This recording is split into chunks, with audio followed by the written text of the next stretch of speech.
ఐపీఎల్లో అత్యంత విలువైన ఆటగాళ్లలో సూర్యకుమార్ యాదవ్ ఒకడు. మిస్టర్ 360 ప్లేయర్గా పేరున్న స్కైకు భారీ అభిమానులు ఉన్నారు. అందువల్లే ముంబై మేనేజ్మెంట్ ఇతన్ని తమతోనే ఉంచుకుంటోంది. ఎలా ఆడినప్పటికీ అతన్ని కొనసాగిస్తూనే ఉంది. ఇటీవలి ఐపీఎల్లో సూర్యకుమార్ యాదవ్ అంత గొప్పగా ఆడలేదు.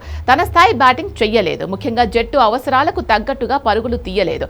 ఈ నేపథ్యంలోనే సూర్యకుమార్ యాదవ్ వచ్చే సీజన్లో ముంబై జట్టులో ఉండడని, మేనేజ్మెంట్ అతన్ని వదిలించుకోవడానికి సిద్ధమైందని వార్తలు రావడం మొదలైంది. దీనికి తగ్గట్టుగా సూర్యకుమార్ యాదవ్ వ్యవహార శైలి కూడా ఉండడంతో అనేక రకాల అనుమానాలకు కారణమైంది.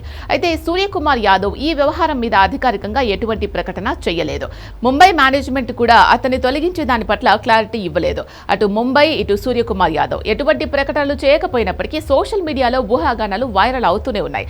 అయితే ఇప్పుడు వాటన్నింటికీ స్పష్టమైన సమాధానం చెప్పాడు సూర్యకుమార్ యాదవ్.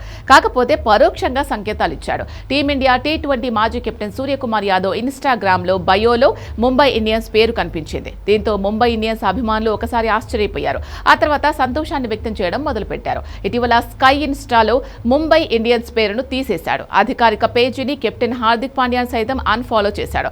దీంతో అతడు జట్టు నుంచి వెళ్లిపోతాడని ప్రచారం మొదలైంది. అయితే ఇప్పుడు బయోలో ముంబై ఇండియన్స్ పేరు కనిపించింది. కానీ హార్దిక్ పాండ్యాను అతడు మళ్లీ ఫాలో అవ్వడం మొదలుపెట్టలేదు. ఈ సీజన్లో సూర్యకుమార్ యాదవ్ 13 మ్యాచ్లు ఆడాడు. కేవలం 270 పరుగులు మాత్రమే చేశాడు. ముంబై ఇండియన్స్ జట్టుకు తాత్కాలిక సారథిగా పనిచేశాడు. అయితే సూర్యకుమార్ యాదవ్ మునుపటి మాదిరిగా బ్యాటింగ్ చేయలేకపోయాడు. తన ఫేవరెట్ షాట్లు కూడా కొట్టలేకపోయాడు. ఇలా వచ్చి అలా వెళ్లిపోవడంతో సూర్యకుమార్ యాదవ్ మీద సోషల్ మీడియాలో విపరీతంగా విమర్శలు వ్యక్తమయ్యాయి. దీనికి తోడు టీమిండియా T20 కెప్టెన్సీ కూడా కోల్పోవడంతో సూర్యకుమార్ యాదవ్ కెరియర్ డేంజర్లో పడిందని క్రికెట్ విశ్లేషకులు అంటున్నారు.